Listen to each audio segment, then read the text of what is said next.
폐지를 줍는 노인.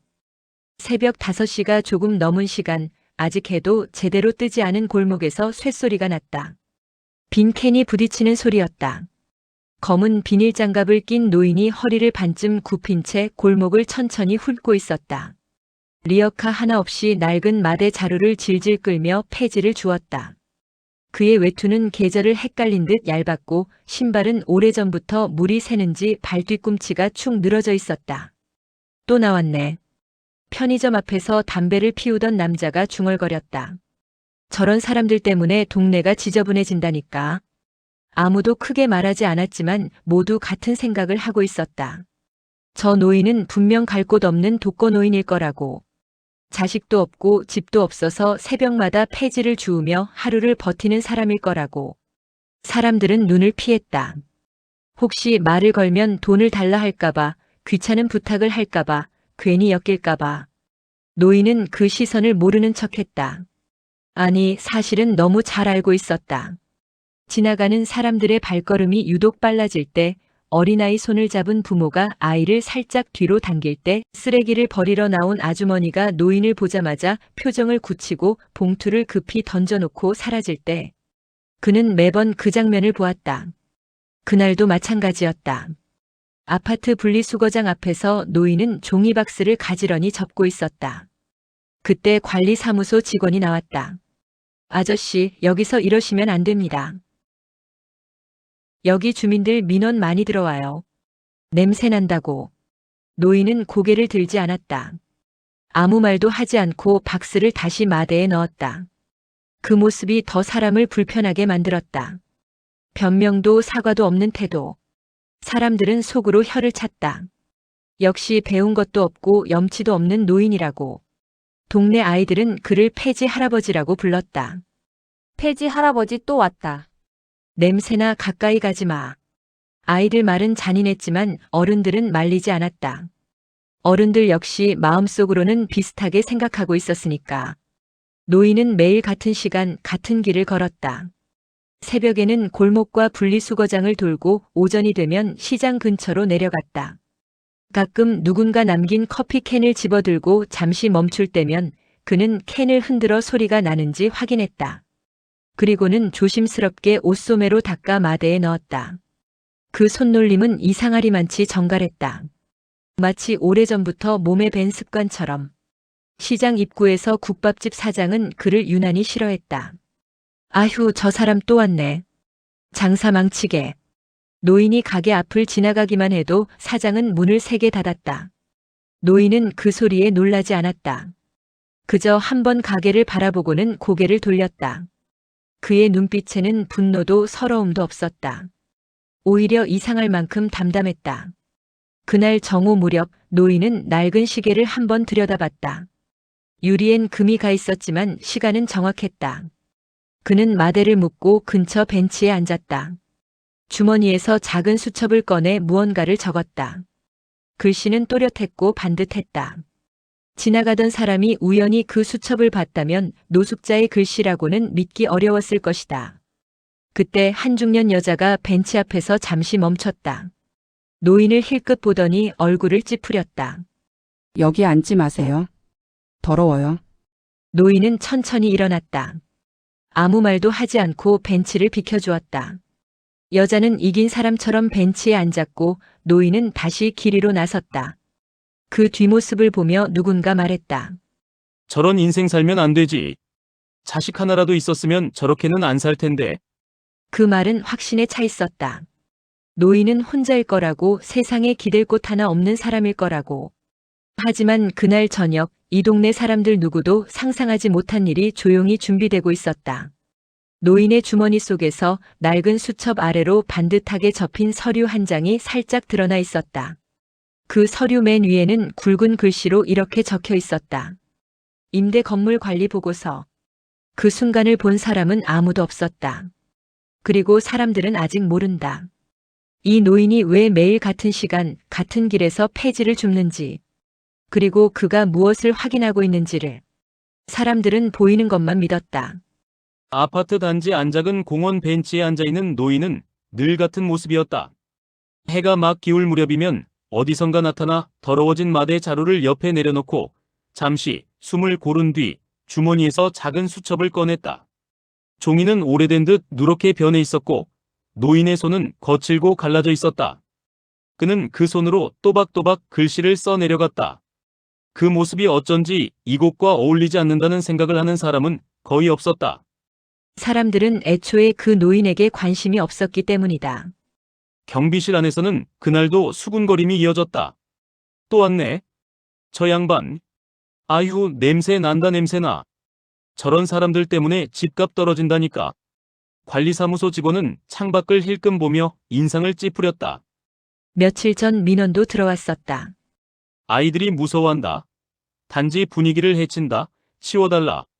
하지만 법적으로 쫓아낼 근거는 없었다. 그저 불황자로 보일 뿐이었다. 직원은 속으로 생각했다. 저 나이에 자식도 없고 갈 데도 없으니 저렇게 사는 거겠지. 그게 전부였다. 그날도 한 여성이 아이 손을 잡고 공원을 지나가다 노인을 보곤 순간 멈칫했다. 아이가 노인을 힐끔 보려 하자 여자는 아이를 자기 쪽으로 바짝 끌어당겼다. 괜히 눈이 마주칠까봐 고개를 돌린 채 빠르게 지나갔다. 아이는 뒤돌아보며 물었다. 엄마, 할아버지 왜 저기 있어? 여자는 잠시 망설이다 짧게 말했다. 저런 사람 보면 안 돼. 노인은 그 장면을 보았는지 보지 못했는지 알 수 없었다. 그는 고개를 숙인 채 수첩에 숫자를 적고 줄을 긋고 또다시 무언가를 계산하고 있었다. 바람에 수첩 한 장이 넘겨지며 글자가 살짝 드러났다. 임대료, 보수비, 이번 달 미납 없음. 그러나 그걸 알아본 사람은 아무도 없었다. 국밥집 사장은 매일 아침 가게 문을 열며 노인을 봤다. 처음엔 불쌍하다는 생각도 들었다. 어느 날은 남은 국물을 종이컵에 담아 내밀기도 했다. 노인은 고개를 숙여 감사 인사를 했다. 고맙습니다.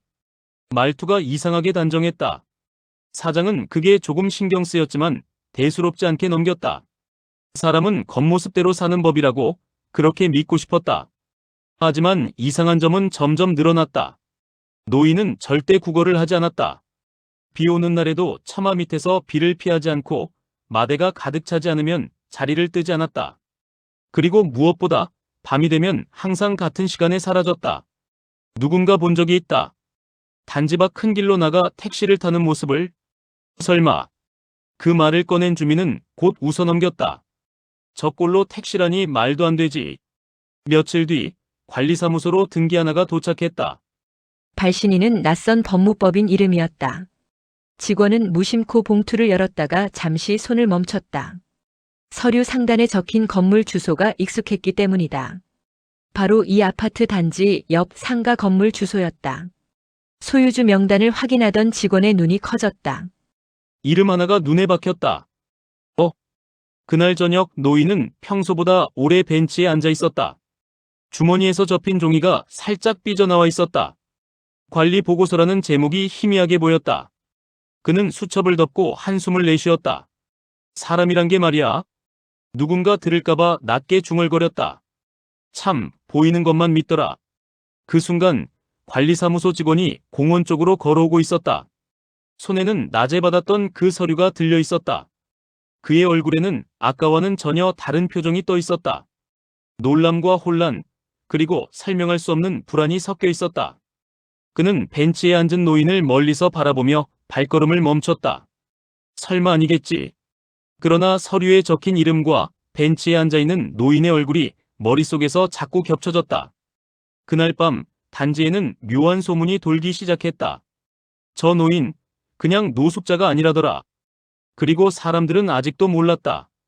그 노인이 왜 폐지를 줍고 있는지, 왜 매일 수첩을 쓰는지, 왜 그 모든 오해를 그냥 두고 있는지. 진짜 이야기는 이제 막 시작되고 있었다. 주머니 속 열쇠. 그날도 노인은 늘 하던 대로 건물 앞을 정리하고 있었다. 사람들 눈에는 그저 또 한 명의 폐지 줍는 노인일 뿐이었다. 관리장은 그를 힐끗 보며 인상을 찌푸렸다. 여기서 그러고 있으면 안 돼요. 늘 하던 말이었다. 노인은 고개를 끄덕이며 아무 말 없이 수레를 끌었다. 말해봤자 소용없다는 걸 그는 오래전에 배웠다. 노인이 지나간 자리에 관리장은 괜히 바닥을 한 번 더 쓸었다. 그때였다. 바람에 굴러온 종이 뭉치 하나가 관리장 발치에 멈췄다. 그는 귀찮다는 듯 발로 차려다 종이 사이에서 뭔가 떨어진 걸 보았다. 낡은 가죽 지갑이었다. 오래되어 색이 바랜 그러나 쉽게 버릴 물건은 아니었다. 관리장은 잠시 망설이다 지갑을 열었다. 현금은 많지 않았다. 하지만 안쪽 주머니에서 나온 것은 전혀 예상하지 못한 것이었다. 건물 등기 관련 서류 사본, 열쇠 묶음, 그리고 이름. 분명 매달 임대료를 보내오는 그 이름이었다. 관리장은 숨을 삼켰다. 그 이름은 이 건물의 실제 소유주, 건물주의 이름이었다. 설마. 관리장은 고개를 들어 노인을 찾았다. 노인은 이미 골목 끝으로 사라지고 있었다. 허리를 굽힌 채 느린 걸음으로. 관리장은 갑자기 등골이 서늘해졌다. 매번 무시하고 눈살 찌푸리며 쫓아내던 그 노인이 자신이 매달 보고서를 올리던 바로 그 건물주였다는 사실이 믿기지 않았다.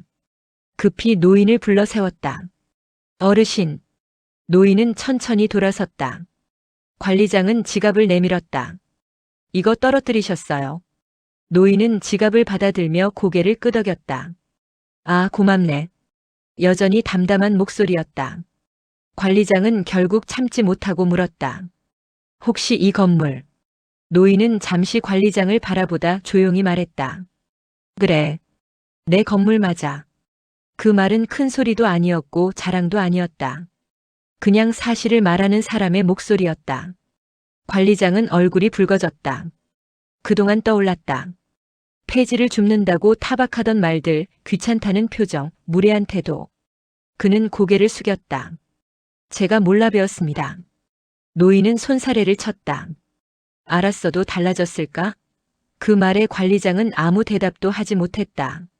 노인은 술의 손잡이를 다시 잡았다. 난 여기서 사람들 보는 게 좋네.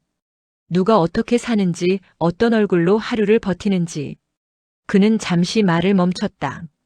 겉모습만 보고 사람을 판단하면 중요한 걸 놓치게 되더라고. 노인은 다시 골목으로 걸어갔다. 이번에도 아무도 그를 붙잡지 않았다. 다만 관리장은 그날 이후로 건물 앞에서 폐지를 줍는 노인을 보면 고개를 숙였다. 그리고 깨달았다. 가장 낮은 곳에 서 있는 사람이 가장 많은 걸 보고 있을지도 모른다는 사실을. 노인은 그날도 해질 무렵 수레를 세워두고 하늘을 올려다봤다. 주머니 속에서 열쇠가 조용히 부딪혔다. 그는 중얼거렸다. 사람은 보이는 대로만 사는 게 아니라고. 벤치 위에 시간표. 그날도 할아버지는 같은 시간, 같은 벤치에 앉아 있었다. 아침 9시 40분. 비가 오나 눈이 오나 한 번도 어긴 적 없는 시간이었다. 사람들은 그 정확함조차 관심 두지 않았다. 폐지를 끌고 다니는 노인이 시간을 지킬 이유가 뭐가 있겠느냐는 듯이. 하지만 그날은 달랐다. 할아버지의 손에 들린 노트가 달랐다. 늘 낡고 해진 공책이 아니라 새 것처럼 반듯한 얇은 서류철이었다.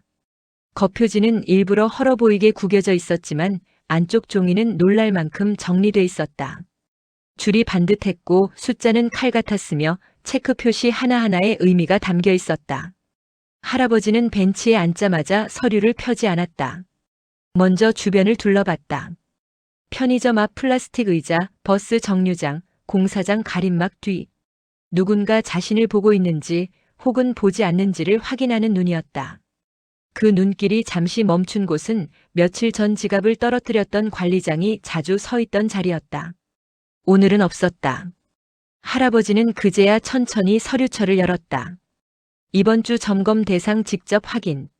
그 아래에는 건물 이름이 아니라 주소만 적혀 있었다. 사람들이 알고 있는 상호도 간판 이름도 아닌 오직 숫자와 동호수. 그 옆에는 짧은 메모가 있었다. 말보다 먼저 보는 곳. 사람보다 먼저 고치는 곳. 그는 한 줄을 읽고 잠시 눈을 감았다. 마치 오래된 기억을 되짚는 사람처럼. 그때 벤치 옆에 앉아있던 한 여자가 그를 힐끔 바라봤다. 매일 출근길에 이 공원을 지나는 늘 사람들을 관찰하는 습관이 있는 여자였다.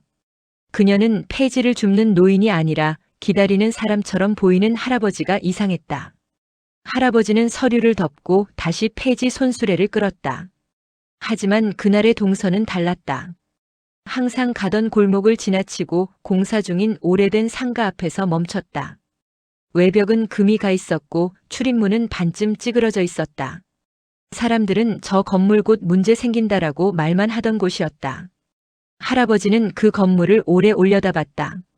마치 안에 있는 누군가와 눈을 맞추는 것처럼. 아직 버티고 있구나. 그는 혼잣말을 했다. 그리고는 손수레 아래에 숨겨두었던 작은 열쇠를 꺼냈다. 누구도 보지 못한 열쇠였다. 녹슬었지만 관리되지 않은 열쇠는 아니었다. 문은 놀라울 만큼 쉽게 열렸다. 그 안에서 할아버지는 폐지를 줍는 사람이 아니었다.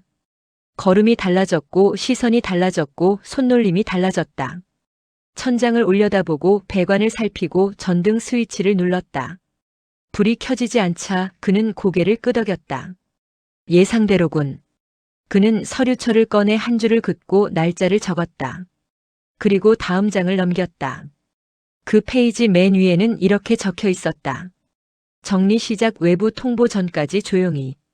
같은 시각 관리장은 사무실에서 계속 서류를 뒤적이고 있었다. 분명히 본 기억이 있었다. 지갑 속에서 떨어진 그 종이, 자신이 매달 보고하던 양식과 똑같은 문구. 임대료 미수 없음. 보수비 반영 완료. 그 문장을 적는 사람은 단 한 명이었다. 자기였다. 그런데 왜 그 문장이 왜 그 노인의 지갑에 있었던 걸까? 관리장의 손이 떨렸다. 그제야 깨달았다. 사람들이 무시했던 그 노인은 알고 있는 사람이 아니라 모든 걸 알고도 말하지 않던 사람이었다는 걸. 그날 밤 할아버지는 다시 벤치에 앉았다. 서류철은 없었고 폐지 더미만 있었다. 하지만 그의 표정은 처음으로 미묘하게 달라져 있었다. 준비는 끝나가고 있었다. 아직 아무도 몰랐고 아직 아무에게도 알릴 생각도 없었다. 그는 벤치에 남긴 작은 메모를 다시 접어 주머니에 넣었다. 이제 움직일 때가 됐군. 그리고 그 말의 의미를 아는 사람은 아직 이 세상에 아무도 없었다. 조용한 진실. 건물 앞 골목은 그날따라 유난히 조용했다.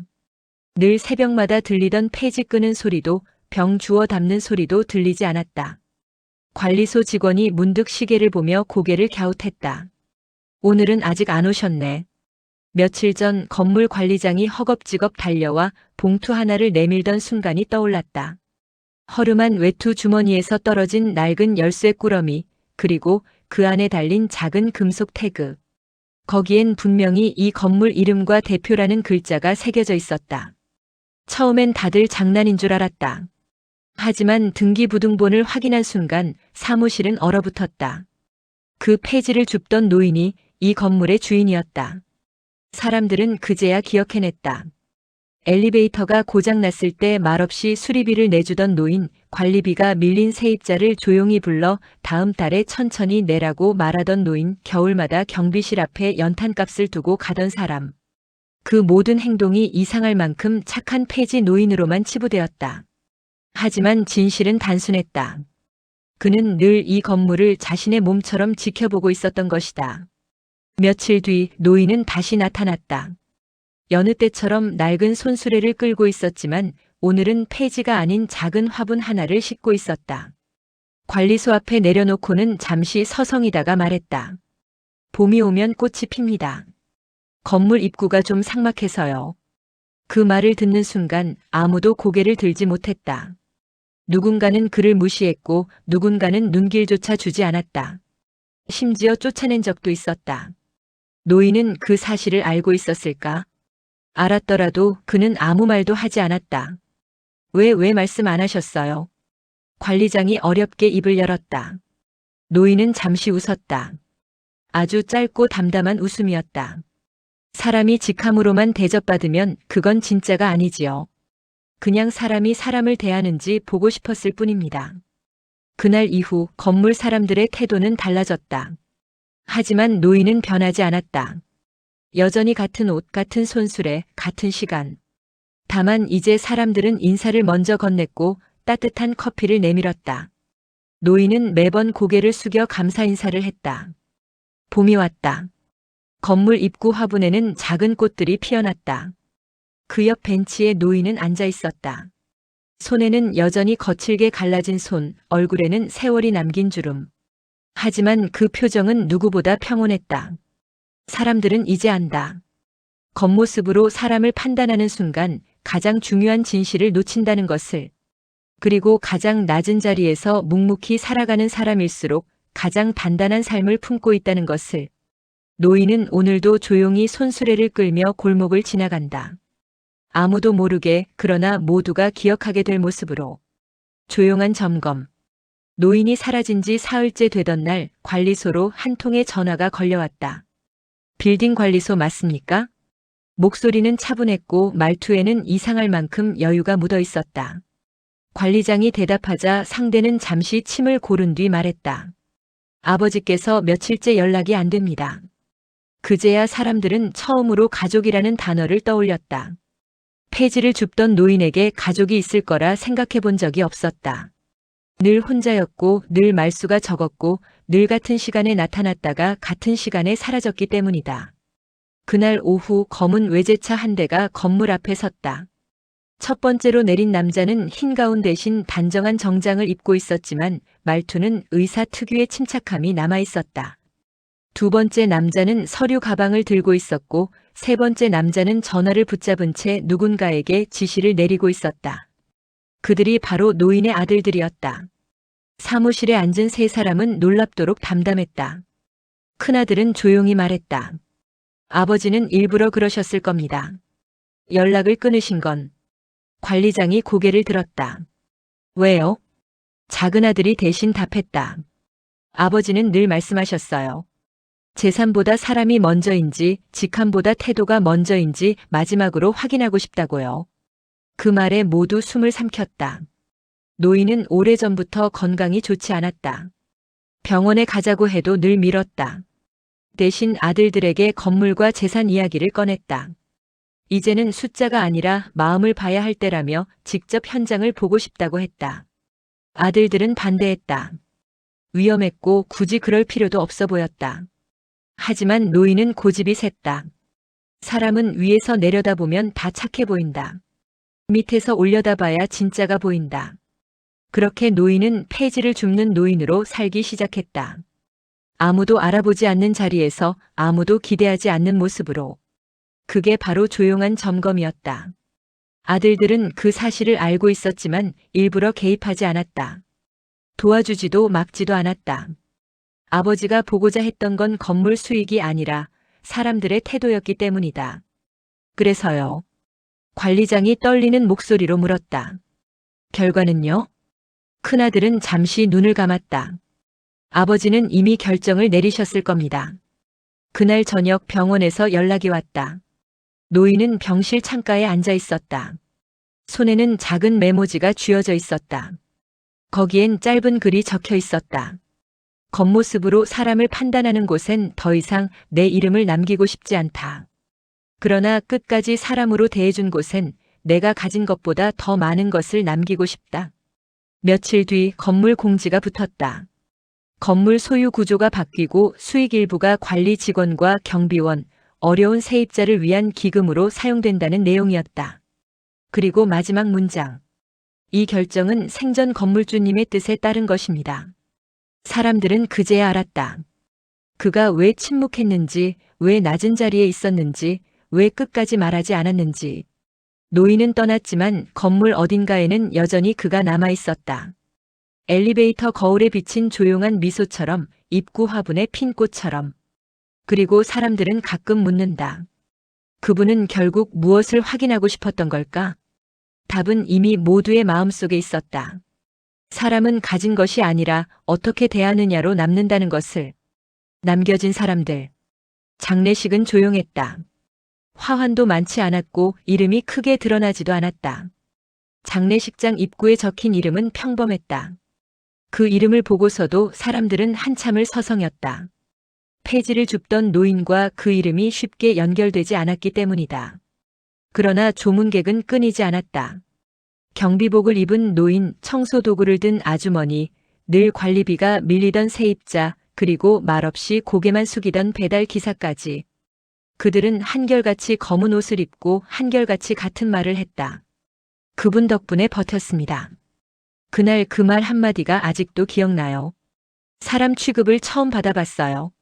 아들들은 조문객들을 보며 아무 말도 하지 못했다. 아버지가 말로 하지 않았던 삶의 무게가 그제야 눈앞에 펼쳐졌기 때문이다. 서류로는 알 수 없던 시간들이 사람들의 눈물로 증명되고 있었다. 발인을 마친 뒤 건물 앞에는 작은 현판이 하나 새로 붙었다. 화려하지도 눈에 띄지도 않았다. 이 건물은 사람을 먼저 생각합니다.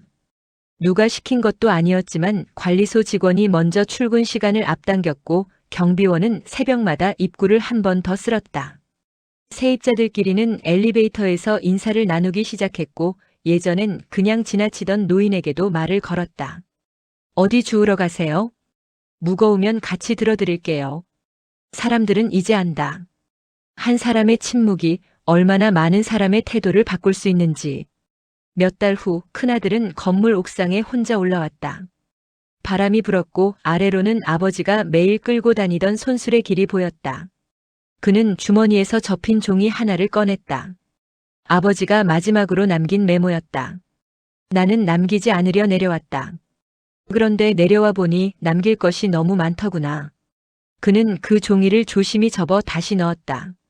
그리고 결심하듯 말했다. 아버지, 이제 저희가 이어가겠습니다. 그날 이후 비슷한 건물들의 변화가 생겼다. 형식적인 기부가 아니라 이름 없는 사람을 위한 자리들이 늘어났다. 누군가는 이 이야기를 영상으로 만들었고 누군가는 댓글에 이렇게 남겼다. 폐지 줍는 노인 이야기인 줄 알았는데 결국 내 이야기였다. 그리고 또 다른 골목 어딘가. 오늘도 한 노인이 손수레를 끌고 지나간다. 사람들은 이제 함부로 고개를 돌리지 않는다. 그 안에 어떤 삶이 담겨 있는지 알기 때문이다. 이 이야기는 특별한 영웅의 이야기가 아니다. 아주 조용히 아주 낮은 자리에서 사람을 사람으로 대하려 했던 한 노인의 이야기다. 그리고 그가 남긴 가장 큰 유산은 건물도 돈도 아니었다. 우리가 서로를 바라보는 시선 하나였다. 그 시선이 바뀐 순간 세상은 조금 더 조용히 그러나 분명히 좋아지고 있었다. 정말 끝까지 함께 들어주셔서 감사합니다.